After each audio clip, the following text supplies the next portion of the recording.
Fala galera, sejam bem-vindos a mais uma aula de Biologia. Estamos na aula de número 30, eu sou o professor Jackson Gama e hoje o nosso tema é doenças ocupacionais. O que seria doenças ocupacionais? Pense aí. Hum? Tem a ver com ocupação, tem a ver com trabalho. É isso que nós vamos ver na aula de hoje. Preparados? Então vamos lá. Bom, gente, na introdução aqui eu quero falar um pouco para vocês de onde surgiu, né, esse conceito e por que a saúde do trabalhador foi tão priorizada, né? Justamente por causa da nossa revolução industrial. Vocês sabiam que antigamente os trabalhadores eles viviam numa situação insalubre de trabalho e com isso eram acometidos de várias doenças? Isso mesmo, sem falar nas horas exaustivas de trabalho. As mulheres e crianças tinham jornadas de trabalhos de mais de 12 horas. Você já pensou você trabalhar mais de 12 horas? Se você estuda 4 horas, você já fica, né, ali um pouco confuso, né? Você começa a ficar estressado. Imagina você ficar ali 12 horas sentado, com alguém falando, com alguém pedindo para você fazer alguma coisa. Então, e sem falar também que as crianças, elas tinham trabalho perigosos. Que tipo de trabalho?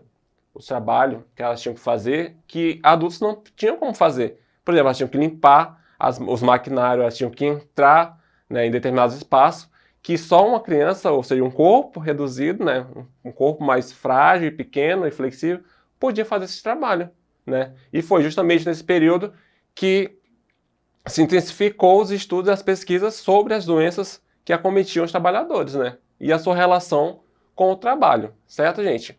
No Brasil, essa preocupação ela ficou eminente no século XIX, né? Com a enfermagem do trabalho, né? Que deu a importância a essas doenças junto com as empresas, né? Que ficou reconhecida ali na década de 70, certo? Dentre essas normas, a NR7 de respeito ao Programa de Controle Médico de Saúde Ocupacional, PCMSO, que estabelece a obrigatoriedade da elaboração e implementação de programas para que a promoção e prevenção da saúde dos trabalhadores seja feita, ou seja, as empresas elas precisam, né, cuidar da saúde do trabalhador, né? Sem falar que essas doenças ocupacionais são o que mais ocasiona afastamentos de trabalho. Vocês sabiam disso? Pois é. E então, as doenças ocupacionais na década de 70. Vamos agora dar uma avançada, né? Na década de 60, apenas acidentes de trabalho eram considerados enfermidades derivadas da profissão. Ou seja, se a pessoa estava trabalhando e ela se acidentava, cortava o dedo, quebrava a perna, né, alguma coisa nesse sentido, enquanto ela estava trabalhando, isso era considerado, né, uma doença do trabalho, porque tinha relação com a profissão, né? Na década de 70, as doenças ocupacionais passaram a ser vistas com seriedade. Ou seja, então, na década de 70 foi que isso se intensificou, certo? E uma das razões para essa mudança foi o crescimento da classe médica e da indústria no país, o que aumentou consideravelmente distúrbios relacionados a agentes físicos, químicos e térmicos.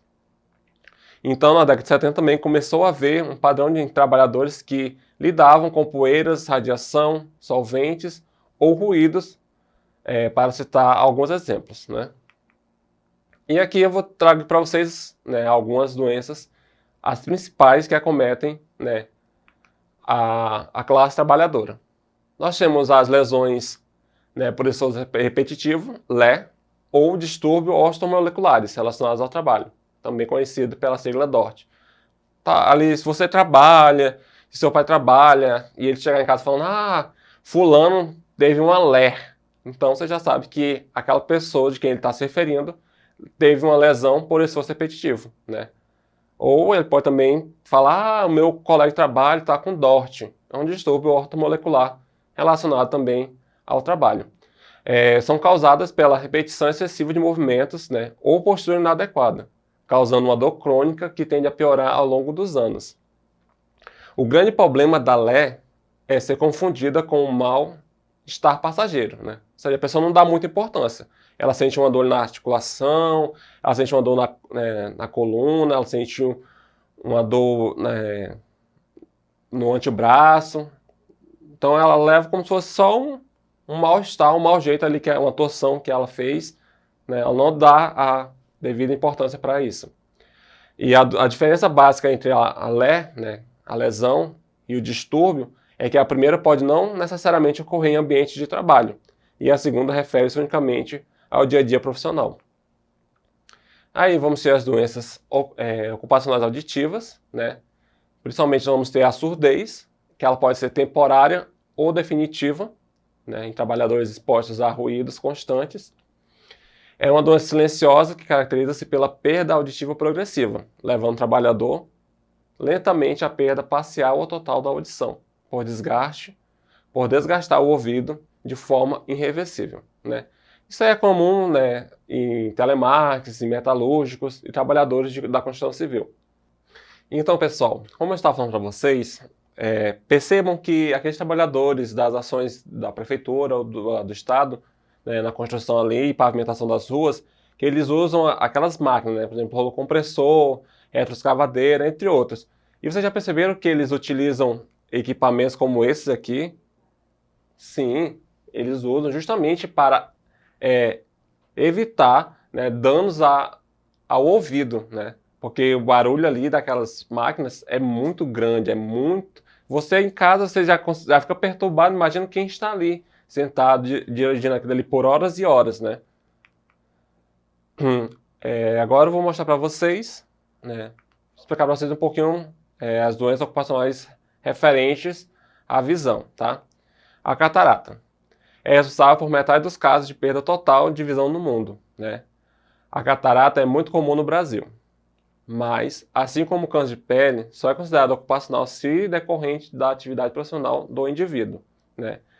Então, gente, o que eu quero que vocês foquem aqui é que só é considerado uma doença ocupacional ou profissional ou do trabalho se essa doença ela tiver relação direta, né, com a profissão que você exerce. Se não, não é considerado, gente. Vai ser uma doença comum a qualquer outra pessoa, certo? Então, essa doença ocupacional vai afetar principalmente os trabalhadores da metalurgia e da siderurgia, né? Aí nós vamos ter também, em relação ao campo da visão, né, o desgaste da visão, que o que vai acontecer? Vai afetar os trabalhadores noturnos, né, como vigias, médicos, enfermeiros, operadores de serviços 24 horas, né? O trabalho noturno desregula a produção dos hormônios, que aconteceria durante o sono, afetando outras funções corporais, como a visão, é um tipo de exemplo, né? Se essa situação ocorre de forma prolongada, o desgaste pode levar à perda parcial ou total da visão, tá? E também, gente, em relação aqui ao campo da visão, pessoas também que passam muitas horas em frente ao computador ali, né? Elas acabam também tendo esse desgaste da visão, tá? Justamente porque a luminosidade acaba secando, né, o nosso olho, a nossa retina, certo? E com isso vai afetando, aí a pessoa sente muito desconforto, sente irritação, né? E com isso vai tendo um desgaste da nossa visão, ok? Agora vamos falar sobre as principais doenças ocupacionais psicossociais. Quais são elas? Temos a depressão, temos os estresses, ataque de ansiedade ou síndrome do pânico, né? Elas podem ser causadas por isolamento, pressão psicológica, ritmo agressivo de trabalho, dificuldade ou desentendimentos no ambiente de trabalho ou carga horária excessiva, né? São doenças perigosas por não serem encaradas com a devida seriedade, podendo ser imperceptíveis quando no início ou à primeira vista. Ou seja, a pessoa ela vai trabalhar, né? Vamos dar um exemplo que é a sua mãe. Ou você trabalha numa empresa. Você chega lá no seu trabalho, no seu local de trabalho, o seu encarregado, o seu chefe, né? O seu gerente ou a pessoa, né, está acima de você, em hierarquia ali organizacional, ela vai lhe cobrar além do que você consegue fazer. Ou seja, era para você trabalhar 8 horas diárias, né, por dia, você vai trabalhar 12, você vai trabalhar 13, 14 horas sem intervalo. Então, você pode ser acometido por uma dessas doenças, né, ocupacionais. Você pode ficar estressado, porque você não vai descansar o tempo necessário, né? Seu corpo não vai recuperar as forças, você pode entrar num estado de depressão, né? Você pode ficar ansioso, né? E ao contrário do que se pensa, pode se tornar irreversíveis, afastando definitivamente o trabalhador, né? Ocorre com frequência entre policiais, seguranças, bancários, operadores de telemarketing e profissionais da comunicação, certo? Esses aqui, justamente porque eles sofrem grandes pressões psicológicas, tá, gente? E como nós podemos evitar esse tipo de doença, né? O primeiro passo para evitar essas doenças ocupacionais é estar atento aos menores sintomas de desconforto físico e ou mental, né?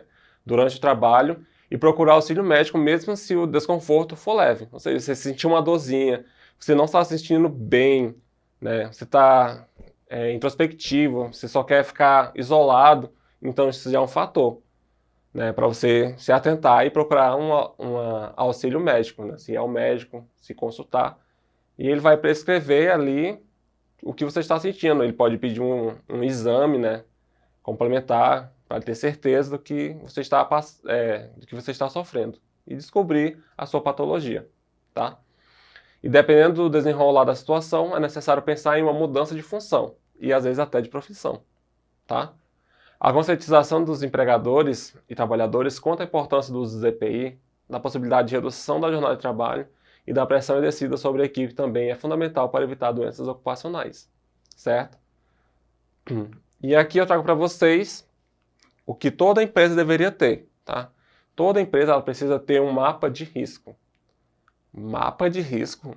Professor, empresa, ela oferece riscos à saúde dos trabalhadores?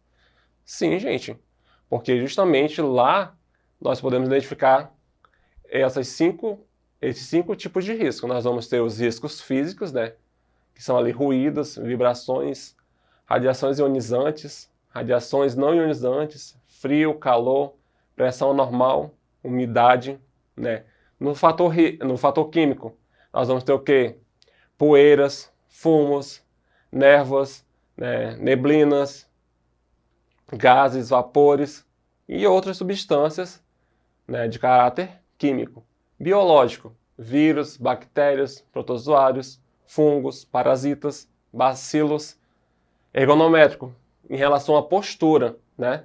Nós vamos ter esforço físico intenso, levantamento e transporte manual de peso, exigência de postura inadequada, controle rígido de produtividade, imposição de ritmo excessivos, trabalho em turnos e noturnos, né?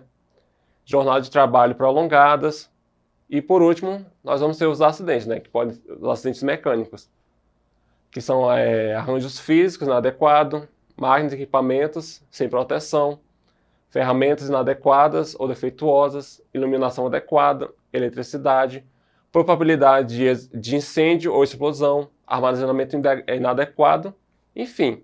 Então, se você trabalha, ou a sua mãe, seu pai trabalha, com certeza a empresa que ele trabalha vai ter um mapa desse de risco, justamente indicando quais riscos e quais áreas vão conter esse tipo de risco, tá, gente? E é muito importante que a gente venha se atentar para essas coisas, tá? No mais, é só isso. A nossa aula fica por aqui. Eu deixo para vocês esses links de aperfeiçoamento sobre o tema, né? Se você teve dúvidas, procure seu professor, né? Para essas e mais aulas, você pode acessar a nossa plataforma Eduque, né? E aprimorar seus estudos. Até uma próxima aula. Um grande abraço e tchau!